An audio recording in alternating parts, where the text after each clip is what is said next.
and welcome back to my channel, Stacy O Designs, where we talk all about sublimation and crafting. If you're new here, go ahead and go subscribe so you can catch all of my upcoming videos. Today, I am talking about what all sublimation crafters are talking about is the DTF hack.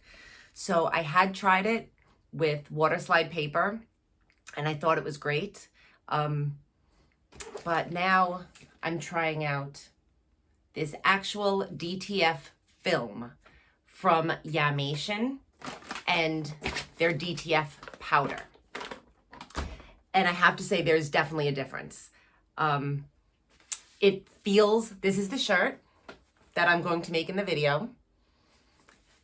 I noticed with the water slide paper, it presses much darker than my screen, while the DTF film prints truer to what I see on my screen. I didn't have to fight with the DTF to pull it off. With the water slide, I really had to yank that sheet off. And I like it. I like the feel of it. It feels like a screen print, which I kind of love. I don't have full information on the washing. I have not this one, but I have washed my tester one about 3 times now, and there is no difference from the first day that I printed it. I don't dry them though. I wash them inside out on cold. I did have to attach a piece of paper to my sheet. It fed through my printer, but it just wasn't right.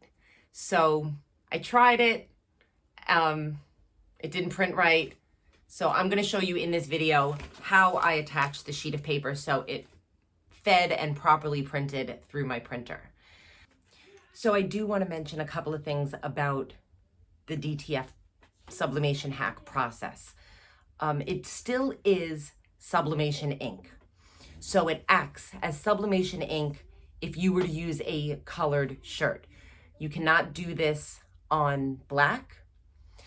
If you have a gray shirt, then anything in your design that is white will be see-through and you'll see the gray through it. So even though the back of it has the white powder, it is not like DTF where it is a white layer. So it is still sublimation rules, but the pros of this is that you can put it on cotton. I know, first of all, cotton shirts are cheaper.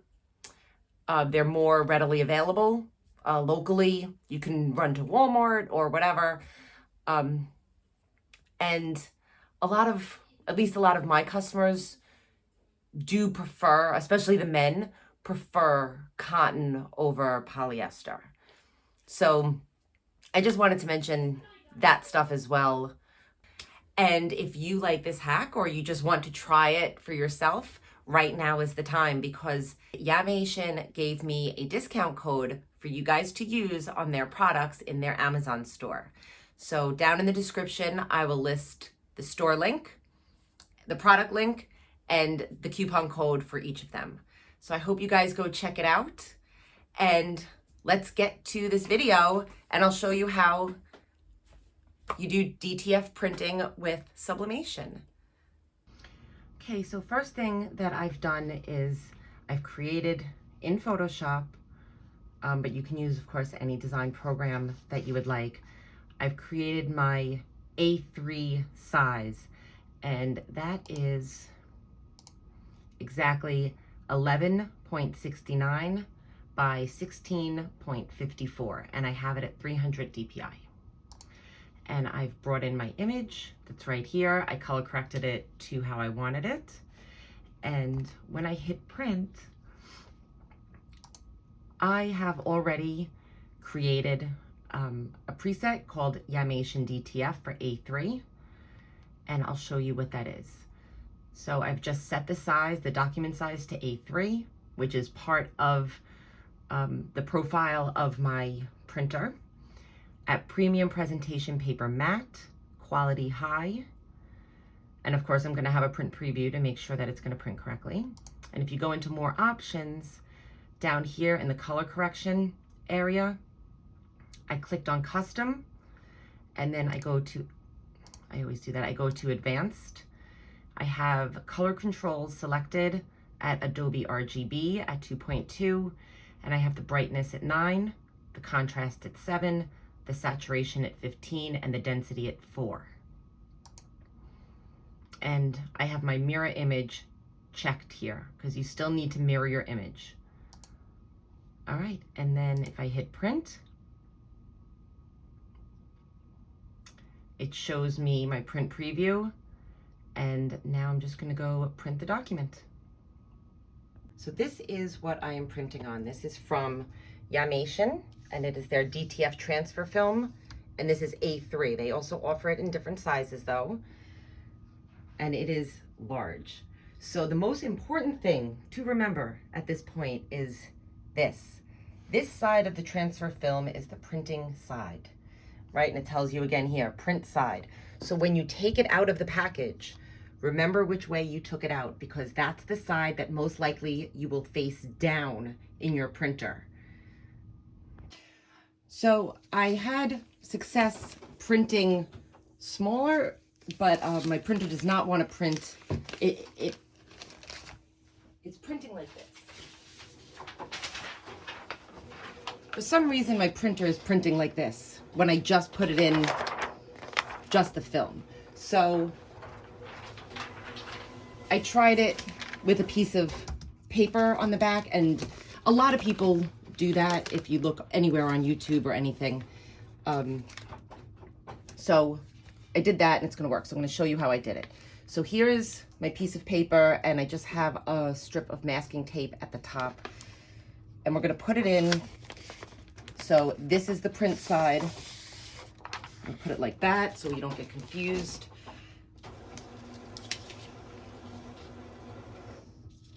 And just line it up, and you're gonna tape it to itself.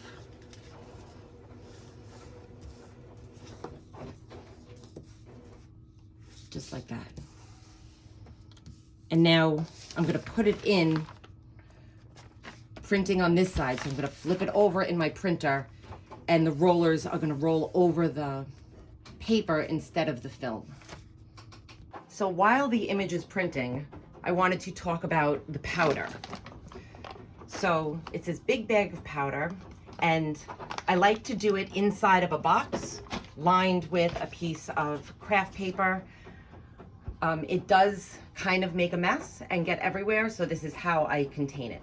So just have these things ready, because once it comes out of the printer, you need to apply the powder while the print is wet. Okay, so I have my printed image now, and I'm just going to take my DTF powder and pour it on.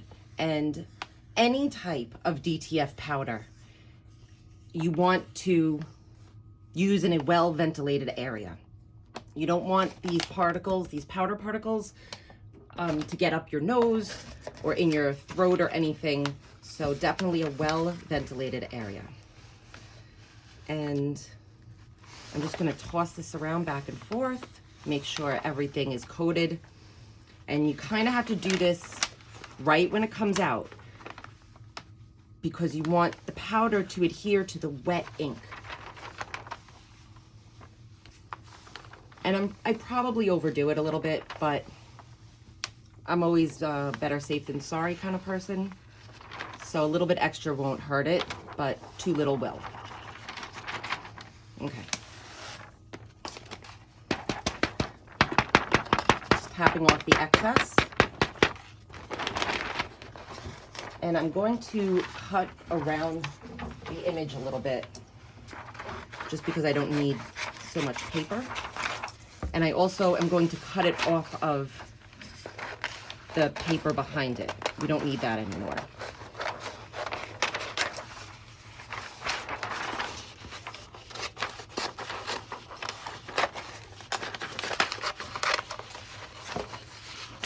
Okay. So now you're left with this. So you see how it's kind of frosted? So now I'm gonna go put this, hover it under my heat press. So there's my heat press. I'm not closing it. I'm just going to slide it in and just let it cure there for a little while. Yamation suggests 284 for 3 minutes, but I found that was not enough time, so I am doing it at 300 for 3 minutes, and we'll see how it looks.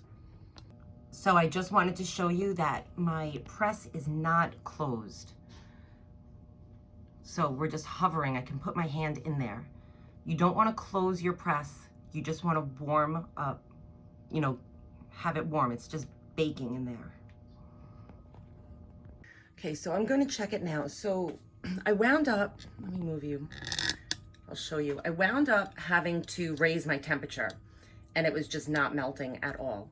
So I have it at 372 right now.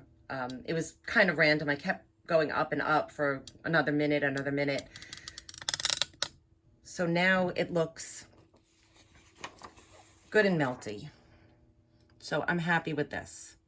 So I'm going to take it out, and Yamation's recommendation, I'll move you up here, is to set it at 329, which seems low to me, but I did do a test before this video and it worked. And it was much easier to pull off. Here, I'm just going to do it at 330. And for 15 seconds. Okay, so I have to wait for it to come down. And it was much easier to peel off at 330. So I have my shirt right here. And this is an Aviva shirt. This is a local store near me in Florida, if you know L'Aviva brand by Aviva. And I don't know if you could see it well, but it is 100% cotton, and it is a white shirt. So I've already pre-pressed it. Okay, I'm going to use this handy dandy little ruler to know how far down.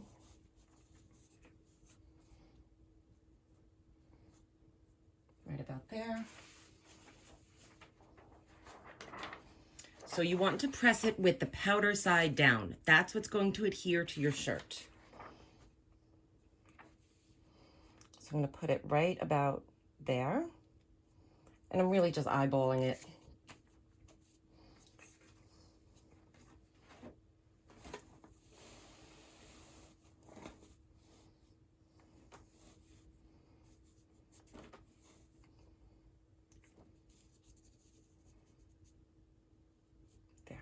So anything with adhesion, I always like to use parchment paper.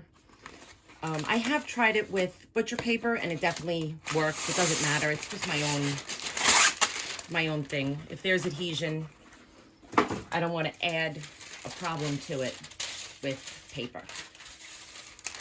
So I'm just going to cover it up. Okay.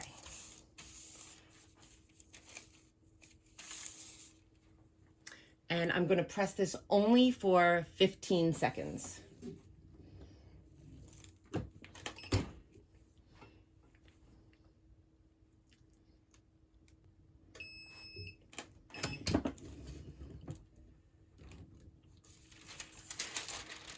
Okay, so now this is a cold peel.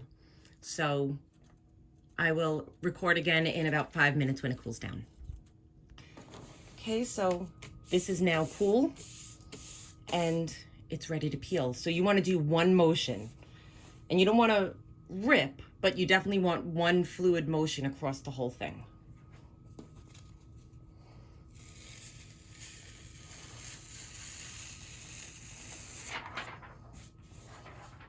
There you go.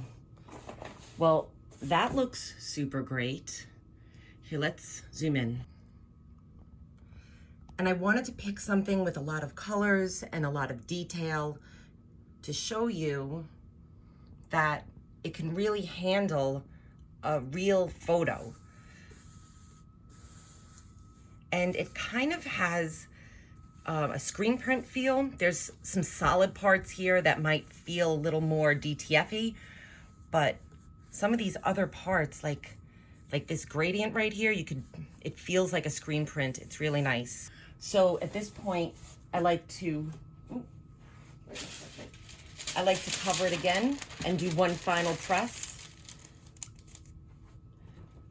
This actually gets rid of that shininess and makes it a little more matte and really seals it in there. Okay.